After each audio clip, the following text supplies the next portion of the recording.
In 1984, when Diane Dixon was winning the second of her 9 consecutive 400 meters, a young athlete by the name of Carl Lewis was putting his name in the record books as well. And the record came on Lewis's last jump in that competition. He needed to get a big jump to beat Larry Myrick. He came up with the big one, 28.10 1/4. And here we are in 1992, Carl Lewis's first jump of the competition.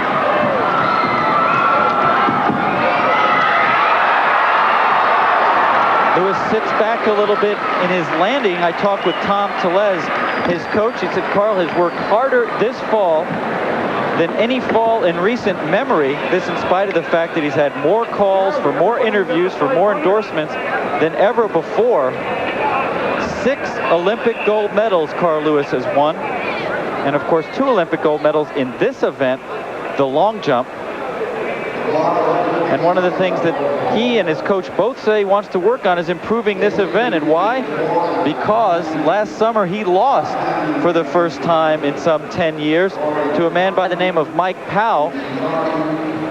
Powell also busy doing a lot for the sport, out doing benefit events just as Carl does, and neither of them has really had a chance to perfect their long jumping indoors at this point. But 26 1 3/4 for the opening round mark for Carl Lewis. Now we will watch Carl Lewis, who is on the long jump for round 2. Carl, the greatest long jumper in history. Here is second attempt. A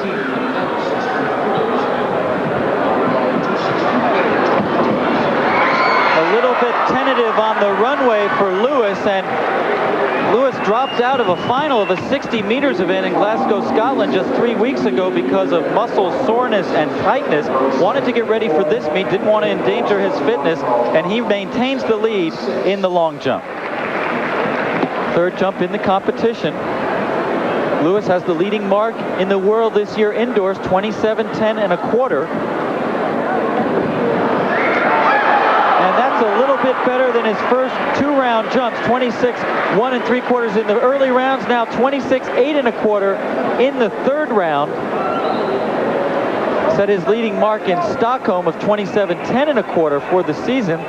Carl Lewis, after that great competition with Mike Powell at the World Championships, says he will jump 30 feet this year. Powell, of course, eclipsing the world record of Bob Beamon with his 29.4 1/2 in Tokyo. Here now we look at Carl Lewis, 5th attempt. Getting ready for his 5th attempt is Carl Lewis. Had a very poor 4th attempt, 25.10 3/4. And this is much better for Lewis. Really his first good jump of the evening.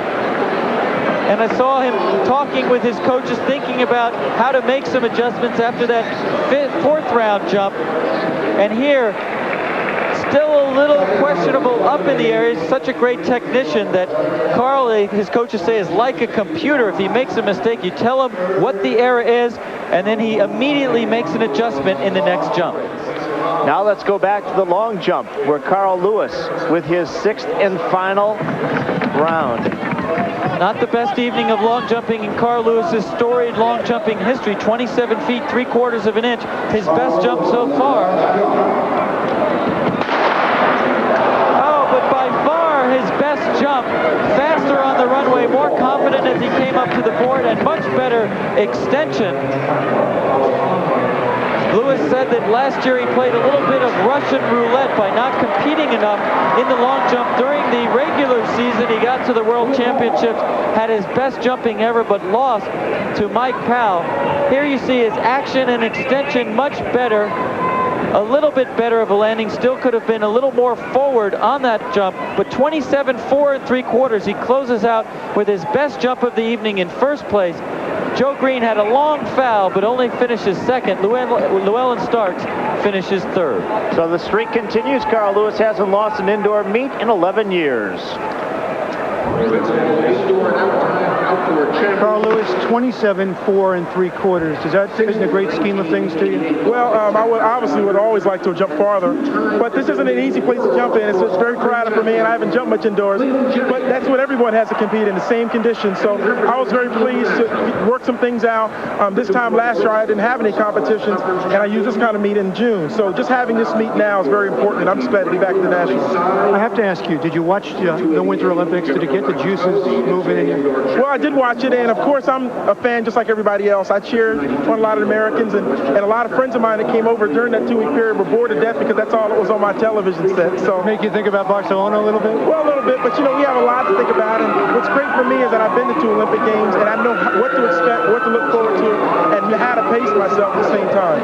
I want to know if I was hearing things. A couple of weeks ago, you said the 100 and the relay were definite, but that there was a toss-up between the 200 and a long jump. I find that almost impossible to believe that you, the most consistent, the best long jumper in history, would consider passing up the long jump in Barcelona, yes? Well, that's a possibility. My main objective, though, before I retire, I feel that I can jump a lot farther, and if I can achieve that particular goal and enable myself to run in the Olympics in the 200, which is a very competitive event as well, that's a possibility. I'm not giving any definites or anything, and that's something I cannot answer until July, but I'm leaving all options open. Because there is some unfinished business with Mike Powell in the record, right? Oh, I definitely feel I can jump farther, and Mike had a tremendous performance last year, and he's helped inspire the entire event. But I feel that until I reach my goals or my potential, I will not stop the event. So if I don't feel I've reached my potential, well, then there's no question I'll be there jumping. We'll look forward to it. Thank you. Great, thank you. No athlete other than himself has ever come close within a foot of Carl Lewis's indoor record.